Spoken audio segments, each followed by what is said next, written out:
pakai baju yang rapi, masuk pagi pulang sore, punya gaji setiap bulan. Dan saya bilang, kayaknya cita-cita itu bukan saya yang bisa wujudin. Saya bilang, saya punya mimpi yang lain. Saya punya mimpi untuk bangun perusahaan saya sendiri, bangun usaha saya sendiri. Saya punya mimpi untuk jadi jembatan rezeki untuk banyak orang. Itu kita bisa ngejual somainya itu bisa di angka 8.000, 7.000, 8.000 piece per hari per outlet gitu. 8.000 per outlet dengan omset kurang lebih beserta dengan kelapa muda ya Pak ya. Itu sekitar 12-13 juta per hari gitu. Tetap konsisten dan tetap saya tanyain. Saya survei berkat hasil pengetahuan saya dari Umar Usman tadi gitu. Saya tanya, oh ternyata kita harus survei, kenapa sih orang itu datang ke tempat kita.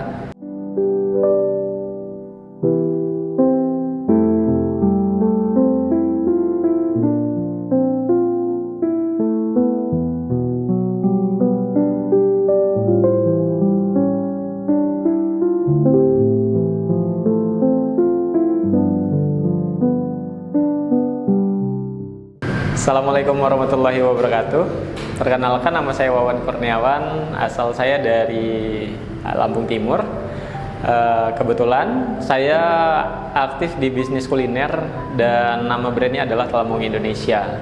Telamung Indonesia itu sendiri fokus menjual kelapa muda dan ada makanannya somai. Alamat kita ada di depan kampus Dharma Jaya ya.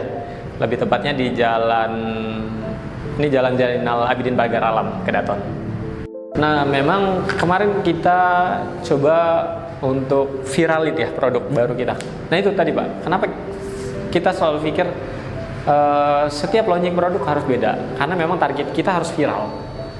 Selalu semua yang kita launching pasti kayak gitu, harus kita viralin.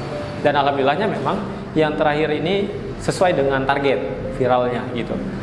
Itu kita bisa ngejual somainya itu bisa di angka 8.000, 7.000, 8.000 piece per hari per outlet gitu. 8.000 per outlet dengan omset kurang lebih beserta dengan kelapa muda ya Pak ya. Itu sekitar 12-13 juta per hari gitu. Oke, untuk di awal memang kita kelapa muda ya yang memang kita jual. Dan kelapa muda itu memang di awal kita munculin beberapa varian. Jadi variannya misal memang yang murni tetap ada, tapi tetap kita kasih yang dugaan kelapa muda susu, kelapa muda yang unik di tempat kita ada kelapa muda durian, kelapa muda alpukat, kelapa muda jeruk yakul itu pun ada gitu. Awalnya memang kelapa muda aja, tapi memang setelah kita amati setiap tahunnya berdasarkan data setelah musim hujan, saat musim hujan itu penjualan turun. Dan di situ kita berpikir gimana sih caranya untuk menanggulangi itu gitu ya. Karena ini PR yang besar untuk kita gitu Pak. Akhirnya kita punya ide untuk ini kayaknya perlu ada makanan deh supaya ada trigger orang untuk beli makanan dan beli minumannya gitu. Ada trigger untuk beli minumannya. Akhirnya kita munculin somai gitu. Dan apa sih bedanya somai kita dengan somai yang lain gitu kan? Kita selalu pikirin gimana cara kita untuk mengemas produk kita untuk beda dari yang lain. Katanya sedikit beda itu jauh lebih baik daripada sedikit lebih baik gitu kan Pak ya. Makanya kita buat jauh lebih beda gitu. Akhirnya kita kemas dengan tetelan gitu. Somai tetelan. Kenapa tetelan? Sebenarnya singkat ceritanya kan risetnya adalah kita lihat bakso mana sih yang paling rame dan kenapa dia rame? Dan kebanyakan bakso rame ya karena ada tetelannya gitu. Ternyata itu salah satu kuncinya gitu. Jadi akhirnya kita adopsi tetelannya, kita masukin ke somai. Dan ternyata rasanya mirip sate, Pak. Gitu. Jadi kita ada somai tetelan, ada kelapa muda, ada namanya durian koko, avocado koko, orange koko, yakul koko gitu. Kita juga ada es campur, cuman es campurnya ini cuman waktu-waktu tertentu gitu. Agak sedikit panjang saya ceritanya Pak ya, dari sebelum kuliah mungkin Pak, karena ini titik awalnya banget yang ngebuat saya, oh kayaknya saya pengen usaha deh gitu. Jadi waktu pertama lulus SMA itu Pak, lulus SMA, saya kan di Lampung Timur Pak. Jadi saya izin sama orang tua untuk ke Bandar Lampung. Kebetulan saya ada bude di daerah Palapa Durian Payung. Nah jadi saya nggak dapet uang jajan lagi kan, sedangkan saya butuh beli jajan, apa pulsa segala macam kan di zaman itu. Akhirnya saya minta izin untuk ke Bandar Lampung untuk cari kerjaan supaya tambah penghasilan, dan memang sambil nunggu kuliah Pak, sambil nunggu pendaftaran kuliah, lulus atau enggaknya nih, bisa masuk apa enggaknya nih di kampus yang dimauin gitu kan. Nah di situ rencana saya ke Bandar Lampung untuk kerja. Saya beberapa tempat, salah satunya di McD Pak. Saya pernah di McD coba untuk training. Di situ alhamdulillah saya training 1 hari dan gak kuat karena itu dari masuk sampai pulang harus berdiri gitu. Saya nggak paham ini benar atau enggak. Jadi senior di situ bilang, kamu kalau misalnya nggak ada kerjaan harus terlihat kerja karena kita diawasin di kamera katanya gitu kan. Jadi mau nggak mau ya harus aktif gitu. Anak baru lulus SMA jadi ngerasa pegel Pak kakinya Pak. Jadi saya telepon ibu saya, kayaknya saya nggak jadi di McD. Kenapa? Nggak apa-apa, kayaknya ini kaki saya sakit. Ibu saya mungkin sedih ya waktu itu Pak ya. Cuman saya kira saya happy aja, mungkin ya ini pengalaman saya lah gitu. Dan saya mikir lagi, ini saya kerja apa ya gitu untuk nambah penghasilan saya. Saya pernah main ke Unila karena ada om saya yang kuliah di Unila, dan saya ingat di situ banyak fotokopian Pak. Fotokopian banyak banget tuh. Dan akhirnya saya putusin untuk jalan-jalan dan cari kerja di fotokopian. Nah, di niat awal udah pokoknya kalau ada tempat fotokopian saya harus datangin, harus ngomong nih gitu kan. Saya datang lewat fotokopian banyak banget itu. Itu down tuh mental saya tuh Pak. Waduh, kayaknya nggak berani deh. Udah deh, terus dulu deh ke tempat om deh gitu kan. Main, udah ngobrol segala macam. Dia nggak tahu tujuan saya ke situ apa. Sebenarnya tujuan saya kan mau cari kerja. Ya, dia taunya cuma main doang. Akhirnya saya pulang. Nah di jam sore, mungkin kurang lebih jam 4-an ya, jam 4-an pulang. Saya datangin satu fotokopian, saya bilang, saya tanya, layaknya orang cari kerja ya Pak ya? Di zaman itu, kalau sekarang kan lewat internet segala macam kan, di zaman itu datang nanya, Pak maaf Pak, saya mau nanya di sini butuh tenaga tambahan nggak ya? Kalau misalnya butuh tenaga tambahan, kayaknya saya bisa bantu Pak gitu kan. Saya di situ ditanya Pak, dari mana katanya gitu. Saya jawab saya dari Lampung Timur, saya bilang. Saya dari Lampung Timur. Terus dia bilang, sekarang belum butuh, mungkin nanti kamu kesininya setelah Lebaran katanya gitu. Dan Bapak tahu di waktu itu puasa aja belum Pak, tapi disuruh balik setelah Lebaran gitu.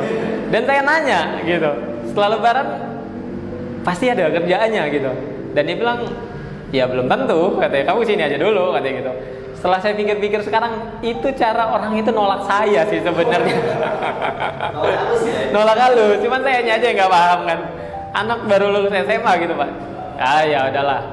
Saya pikir mungkin belum nih. Tanya ke sebelahnya selalu kayak gitu. Saya tanya butuh tenaga tambahan atau enggak? Dia bilang belum. Saya ke sebelah kurang lebih ada 7 tempat, dan ada satu tempat yang memang saya pengen datengin dan saya nggak berani datengin karena itu paling ramai. Dan akhirnya mau nggak mau saya datengin. Saya tanya dengan pertanyaan yang sama, tapi ada satu pernyataan beda yang saya jawab. Waktu ditanya saya dari mana, saya bilang saya dari Palapa Durian Payung.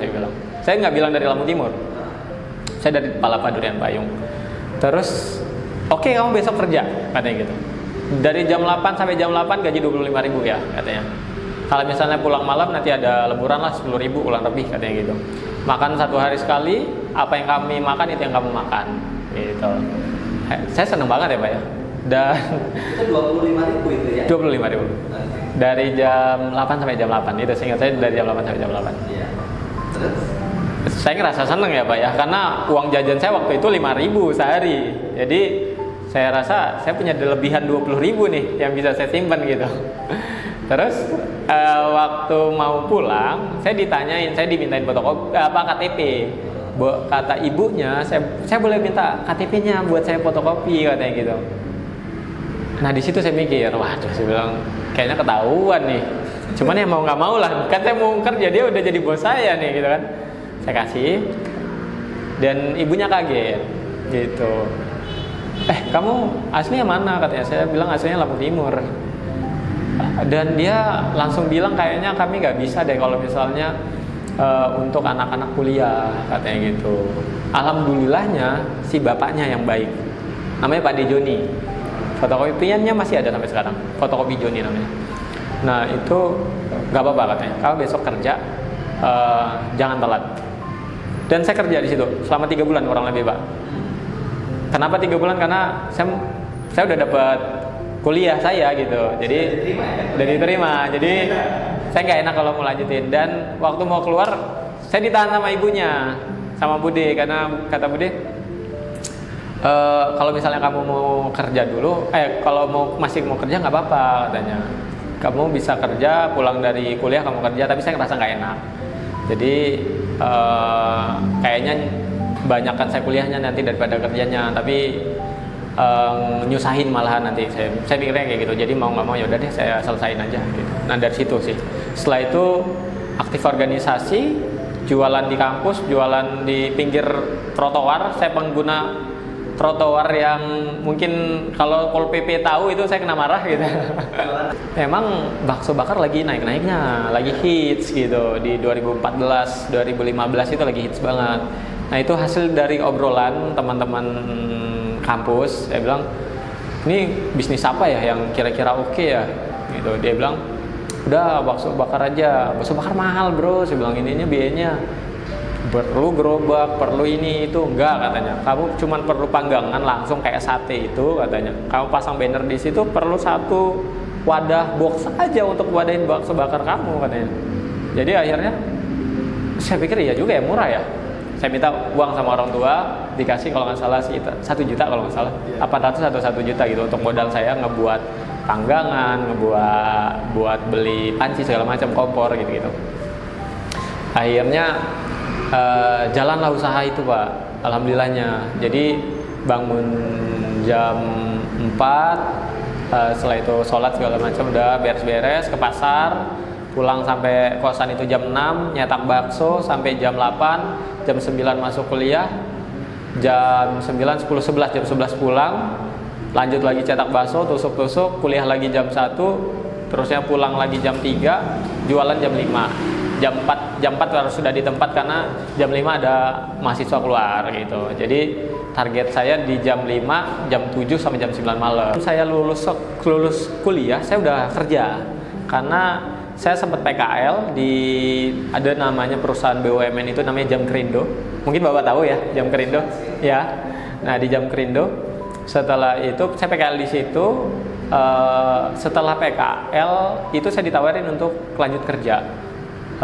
Dan bersamaan saya dapat amanah untuk sebagai ketua jurusan di kampus gitu. Jadi saya tolak kerjaan itu Pak, karena saya bilang karena saya ngerasa ada tanggung jawab yang memang jauh lebih penting gitu.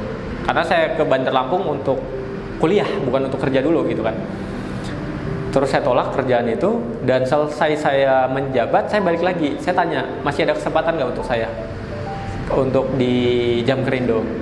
Dan alhamdulillahnya masih dikasih kesempatan. Dan itu berjalan kurang lebih selama 3 tahun Pak. Nyaman di situ Pak, nyaman banget. Perusahaan Jamkerindo itu saya ngerasa perusahaan yang kaya. Karena semua fasilitas dikasih. Jadi itu masih sudah dapat berapa take home pay-nya waktu di Jamkerindo? Oh masih kecil Pak, itu masih 1.700.000 cuman. Take home pay? Kecil Pak. Kecil. Cuman fasilitas yang oke. Karena status saya internship. Status saya internship. Dan itu Bicara fasilitas itu oke banget. Saya dikasih, walaupun kami di divisi itu dikasih kendaraan, dan saya sering bawa mau kemana, terus acara di hotel segala macam, keluar kota dikasih uang tambahan, biaya semua dikasih, senyaman itu gitu. Cuman selalu saya pulang ke kosan saya selalu mikir kayaknya ini kegiatan yang fana deh gitu. Saya pulang saya nggak dapat semua itu gitu. Saya mau dapat yang lebih nyata dari ini gitu. Setelah itu kemana? Setelah itu saya ke Mandiri. Oh, di mana? Ke Mandiri, kenapa ke Mandiri?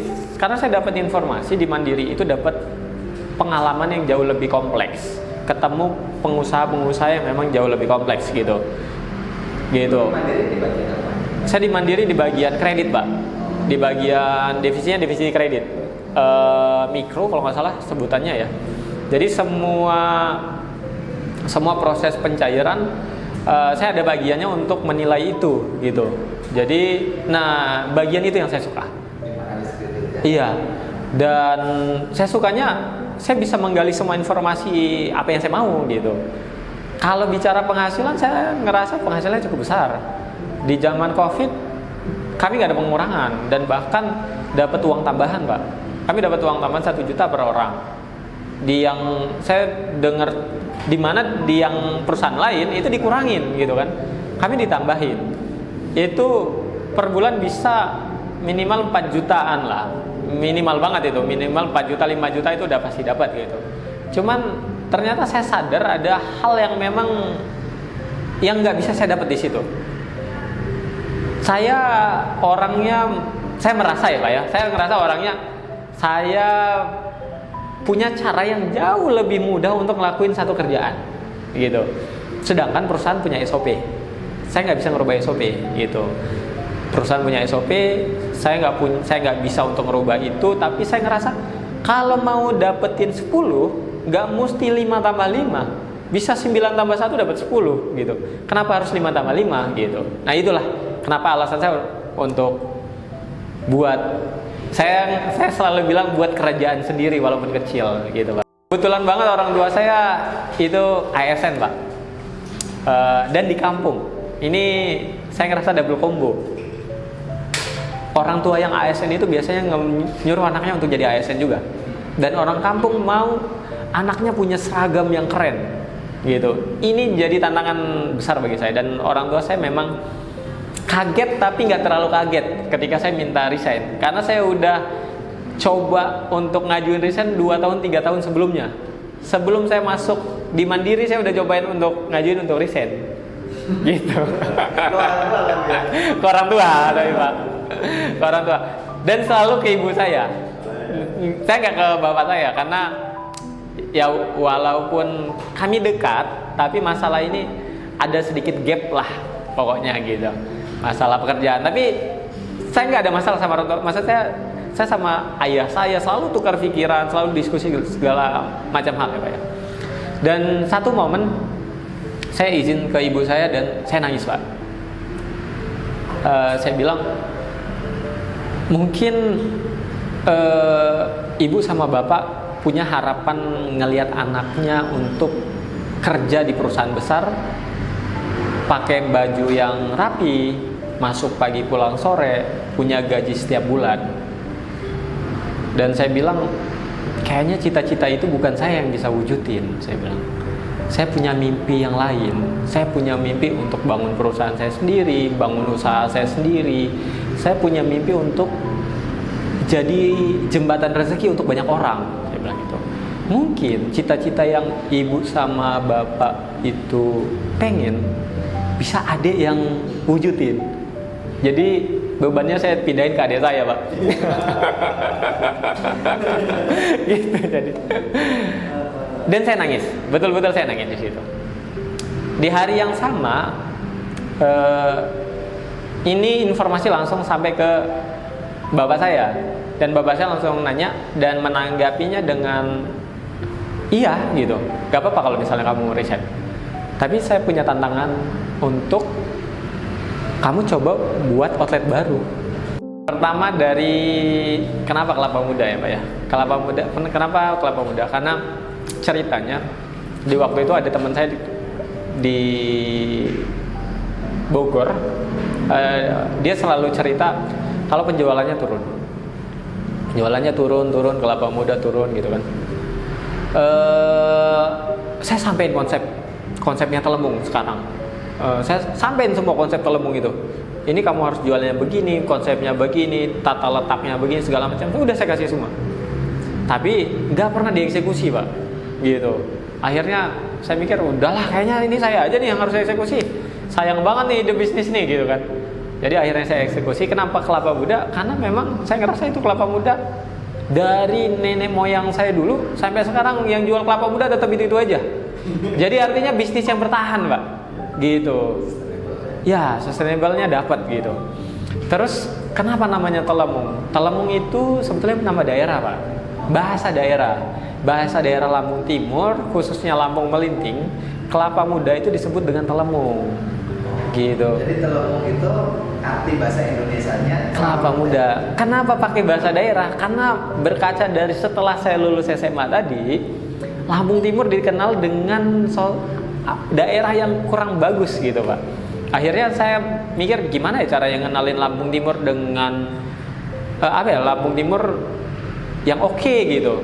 Oh, kayaknya melalui bisnis ini kayaknya bisa deh saya sambil share gitu untuk kasih tahu Lampung Timur nggak cuma ada hal-hal yang negatif aja gitu. Kenapa ada nama Indonesia di situ? Harapannya ini bisa go nasional. Gitu. Harapannya begitu. Dari awal memang di zaman itu 2020 khususnya di Lampung selalu ada tulisan di belakang itu BDL atau LPG apa misalnya misal jualan donat LPG, donat BDL atau SBDL atau apa gitu ya. Tapi saya nggak mau itu. Saya mau saya langsung nah gitu. Walaupun memang ternyata perjalanannya nggak semudah itu, Pak.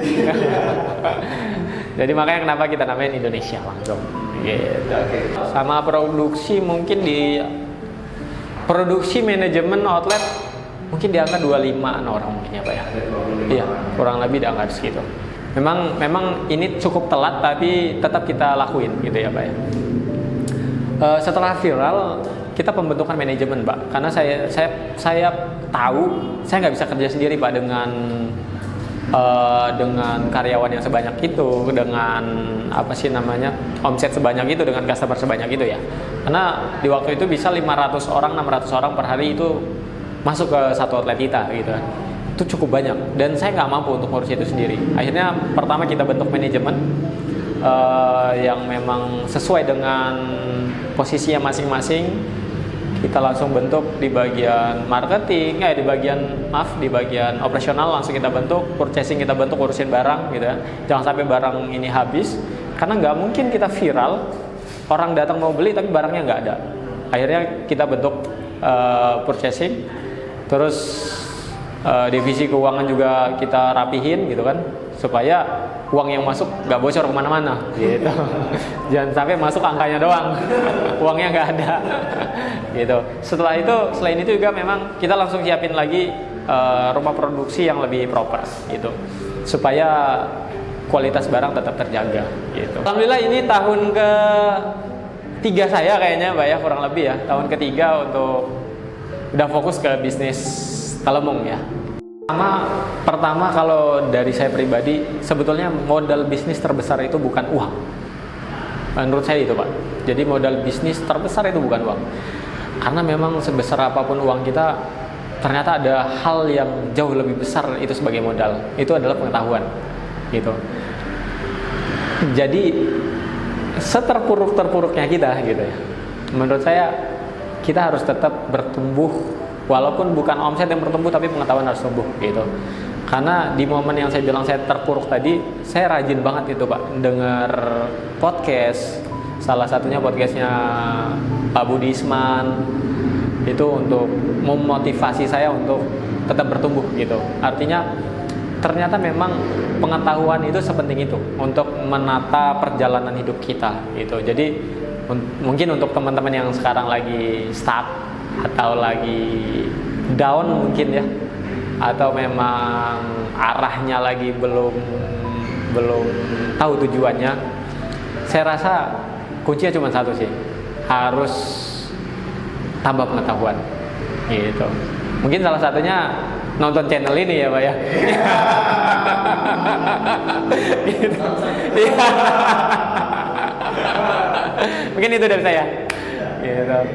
Nah, untuk teman-teman yang ada di Bandar Lampung, ataupun di Lampung, ataupun dari luar Lampung yang mau cobain cara baru minum budugan atau outlet yang mengemas kelapa muda jauh lebih modern beserta makanannya, cobain deh ke Kelemong Indonesia. Kelemong Indonesia ada di 2 tempat sekarang, ada di depan Sekolah Dharma Bangsa dan di Wai Halim Jalan Kimaja. Mungkin memang untuk teman-teman yang sebelumnya pernah coba produknya Kelemong dan kecewa, mungkin salah satunya dari somai mungkin ya, itu ada kekecewaan dari produk kami. Saya pribadi pun mohon maaf, sebetulnya memang itu kesalahan kami dalam mungkin bagian produksi. Akhirnya kita bentuk untuk produksi sendiri, karena memang sebelumnya memang jujur kami itu ambil dari produk yang lain gitu ya, dan selalu kita berusaha untuk kasih yang terbaik. Dan mohon doanya dengan adanya dapur kami yang baru, semoga bisa mensupport penjualan kami, mensupport kualitas produk kami yang kami sajikan ke teman-teman nantinya. Medsosnya kita ada di TikTok, ada di Instagram, ada di Thread juga ada. Itu namanya @Kelemong Indonesia gitu.